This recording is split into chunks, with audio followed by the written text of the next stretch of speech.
साल था 1912। ठंडी हवाएं इंग्लैंड के साउथहैम्पटन बंदरगाह पर बह रही थीं। हजारों लोग एक ही जगह जमा थे, क्योंकि आज इतिहास बनने वाला था। दुनिया का सबसे बड़ा और सबसे शानदार जहाज टाइटैनिक अपने पहले सफर पर निकलने वाला था। लोग कहते थे, इसे कोई नहीं डूबा सकता, यहां तक कि खुद भगवान भी नहीं।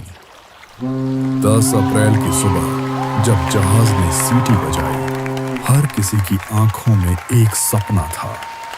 कोई अमेरिका में नई जिंदगी शुरू करना चाहता था, कोई सिर्फ ऐशो आराम का सफर करना चाहता था। टाइटैनिक के अंदर सब कुछ था। सोने जैसी चमकती सीढ़ियां, बिजली से चलने वाले पंखे, लाइव म्यूजिक, डांस और शाही खाना। नीचे के डेक में साधारण लोग थे, मजदूर, परिवार और सपनों से भरे दिल। पर उस वक्त किसी ने नहीं सोचा था कि यह सफर उनका आखिरी सफर बन जाएगा। 14 अप्रैल की रात थी। समंदर शांत था।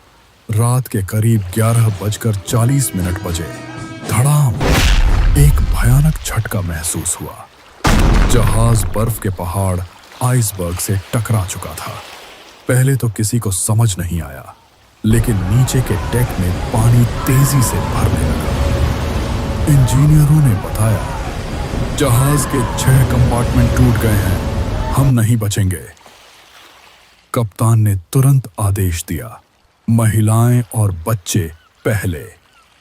पर लाइफ बोट्स बहुत कम थीं, सिर्फ 20 नावें, जबकि यात्री थे 2200 से ज्यादा। लोग चिल्ला रहे थे, दौड़ रहे थे। कोई अपने बच्चों को बचा रहा था, कोई अपने प्रिय को आखिरी बार देख रहा था। ऊपर डेक पर संगीत बजता रहा, नियरर माय गॉड टू थी। बैंड के लोग तब तक बजाते रहे जब तक समंदर ने उन्हें भी निगल नहीं लिया। एक माँ अपने बच्चों को लाइफ बोट में बैठाकर बोली, माँ वापस आएगी बेटा। पर वो कभी वापस नहीं आई।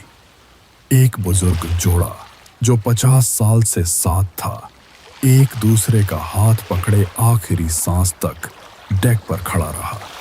कप्तान एडवर्ड स्मिथ अपने जहाज के साथ ही समंदर में डूब गया। वो जानता था, एक कप्तान अपने जहाज को छोड़कर नहीं भागता।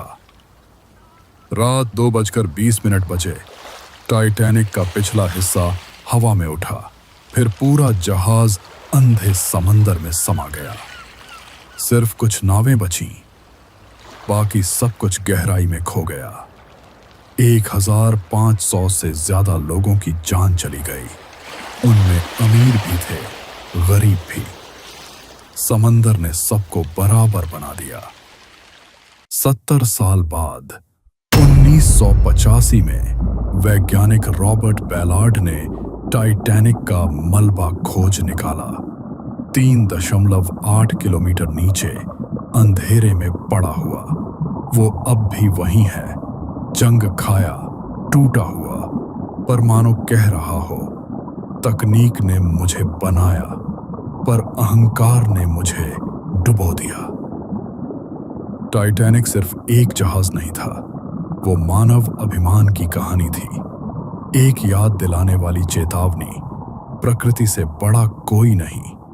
और हर बार जब कोई जहाज समंदर में उतरता है, तो टाइटैनिक की याद में लोग अब भी कहते हैं, God bless the souls lost at C.